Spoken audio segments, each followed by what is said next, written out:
Master missions in Path of Exile are a great source of profit for pretty much everyone. Or maybe here the better answer would be for anyone, because this works very well in trade, but it is also applicable to solo self-found. Today, I'm going to be talking about Alva specifically. While in a lot of ways she is the most straightforward of the masters, that doesn't mean there aren't things that people often overlook which cost them quite a bit of money.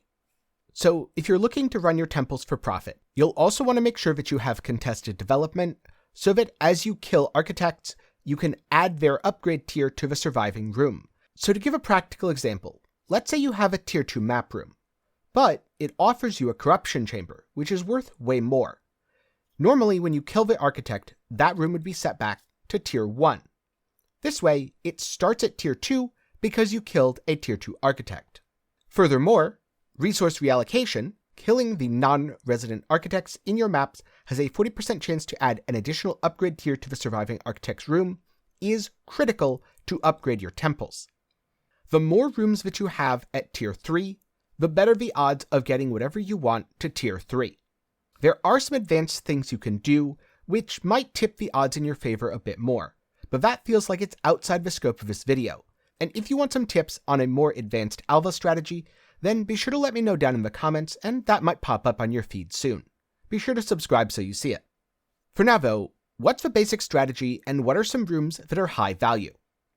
The three that I tend to prioritize are of course the corruption chamber. Double corrupting items is very profitable and very risky, which means a lot of rich players tend to do it, and you can also do it, or you can sell to those rich players and possibly make more money than they are off of their corruptions, depending on their luck. The Doryani Institute works exactly the same way but for gems, and therefore it's also very valuable. Both of these tend to be a half an exalt to an exalt each. Then finally, the last room that I think is worth prioritizing is the Apex of Sacrifice.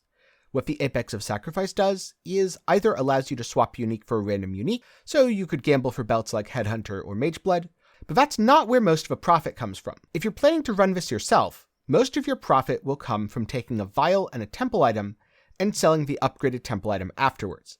This is also generally a very good use in SSF if you have a vial. As you run through a temple, try to connect all the rooms to the Apex. The Apex will have additional rewards and you can get some pretty nice stuff. Additionally, always prioritize the best rooms that you can get over anything else. This is why you have contested development. The rooms will have slightly different names based on their tiers, but things like a corruption chamber, locus of corruption, Doryani's Institute, Altar of Sacrifice, or Apex of Sacrifice are always good choices.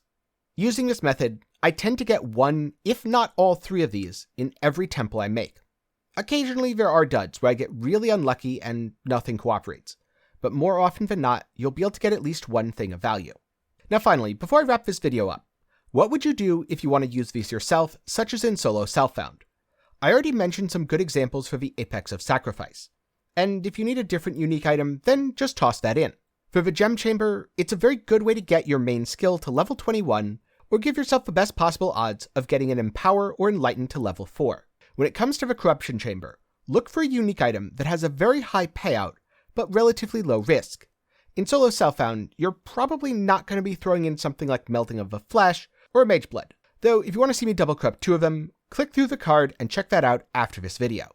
Instead, it's better to use high utility items, things that you aren't afraid to replace. An example of this would be a Rhyme Gaze if you're playing a cold dot build. Getting +2 gems will enhance the value of whatever you socket into it, but if you brick a Rhyme Gaze, it's no big loss. Something like Calm's Heart is also a pretty good choice, since you don't have to worry about links and sockets, and it's not all that hard to replace if you're willing to farm some cards. But of course, if you're feeling ballsy, then go ahead. Do what Chris would do and destroy some of your best items.